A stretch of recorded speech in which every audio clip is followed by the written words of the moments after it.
అందరికీ నమస్తే అండి. తెలంగాణలో అధికారంలో ఉన్న పార్టీ కాంగ్రెస్, ప్రతిపక్షంలో ఉన్న పార్టీ బీఆర్ఎస్, అధికారం కోసం, ఉనికి కోసం, ఓట్ల కోసం పోగలాడుతున్న పార్టీ బీజేపీ. వీటన్నింటికి మించి తోక పార్టీలు కొన్ని ఉన్నాయి, తోక రాజకీయ పార్టీలు కొన్ని ఉన్నాయి. కొత్తగా పుట్టుకొచ్చినవో, ఏకనాయకత్వ పార్టీలో, సోషల్ మీడియా యూట్యూబ్ ఛానల్లో ఫేమస్ అయిన పార్టీలో, బీసీ ఉద్యమం కోసం ఫేక్ ప్రచారం చేసే పార్టీలు కొన్ని ఉన్నాయి. తోక పార్టీలు ఇవన్నీ కూడా. వీళ్ళతో వాళ్ళకి ఉపయోగం ఉండదు, జనాలకి ఉపయోగం ఉండదు, ఏదో రాజకీయంగా ఏదో బేరాలు ఆడుకోవడం దానికి ఉంటుంది. సరే, ఇదంతా పక్కన పెడితే అక్కడ అధికార పార్టీ విపక్షానికి జరిగిన యుద్ధం కంటే అక్కడ మీడియాకు అండ్ ప్రజలకు ఎక్కువగా కాంట్రవర్సీ అవుతున్నది బీఆర్ఎస్ పార్టీలో అంతర్గత పోరు. బీఆర్ఎస్ పార్టీ కేసీఆర్ గారిది, కవిత కేసీఆర్ గారి కుమార్తె. మరి బీఆర్ఎస్ పార్టీ నుంచి బయటకు వచ్చేసిన కవిత బీఆర్ఎస్ పార్టీ పతనాన్ని కోరుకుంటున్నారు. ఎంత స్థాయిలో అంటే అసలు కేటీఆర్ గారితో విభేదించి ఆమె బయటకు వచ్చారు. కేసీఆర్ గారు అంటే అభిమానమే, తండ్రి అంటే అభిమానమే, కానీ కేటీఆర్ అంటే పడదు. ఎందుకంటే పార్టీలో పెత్తనం అంతా కేటీఆర్ అవుతుంది, తనకు రాజకీయంగా ప్రాధాన్యత ఇవ్వట్లేదు కాబట్టి ఆమె బయటకు వచ్చారు. సో ఇప్పుడు ఆమె వ్యాఖ్యలు శృతి మించుతున్నాయి. ఆమెను బీఆర్ఎస్ పార్టీ వాళ్ళు చేస్తున్న వ్యాఖ్యలు కూడా శృతి మించుతున్నాయి.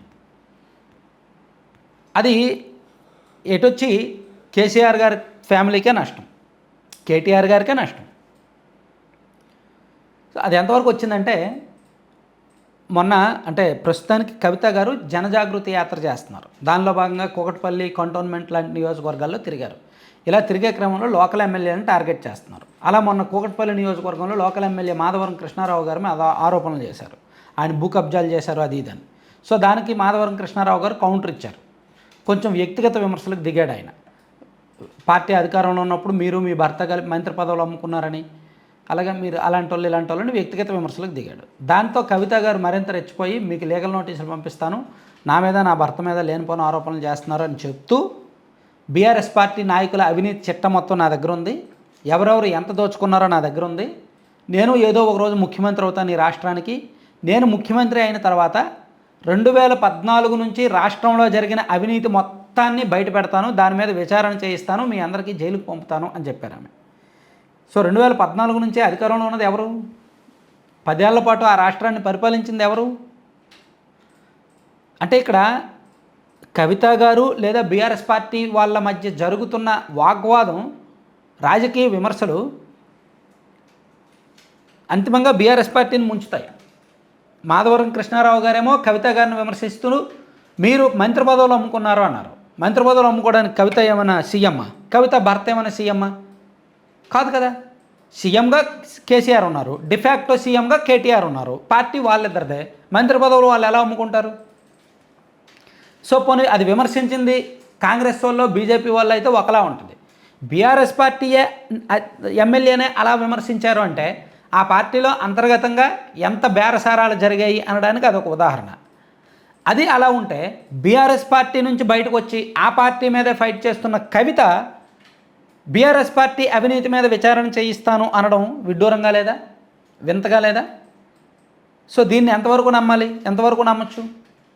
2014 నుంచి 2023 నవంబర్ వరకు కూడా ఆ రాష్ట్రంలో అధికారంలో ఉన్న పార్టీ బీఆర్ఎస్ పార్టీ. సీఎంగా ఉన్న వ్యక్తి కేసీఆర్ గారు, డిఫాక్టో సీఎంగా ఉన్న వ్యక్తి కేటీఆర్ గారు.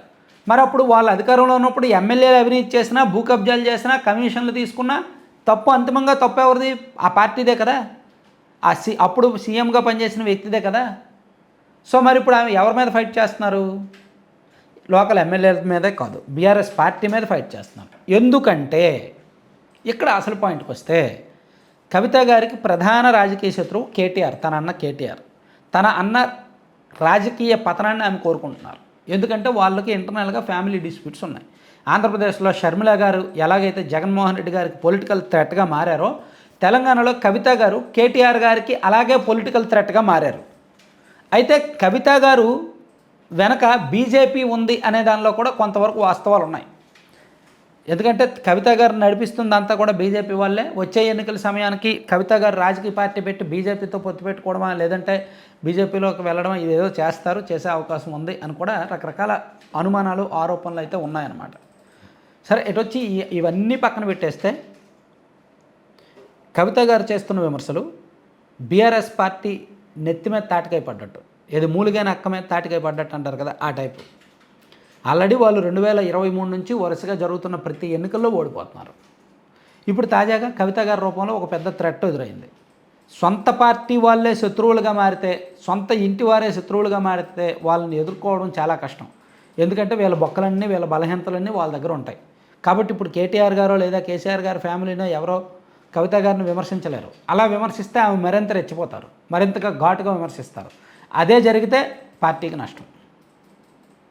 సో అందుకే కొంచెం ఆచితూచి వ్యవహరిస్తున్నారు అన్నమాట. Thank you.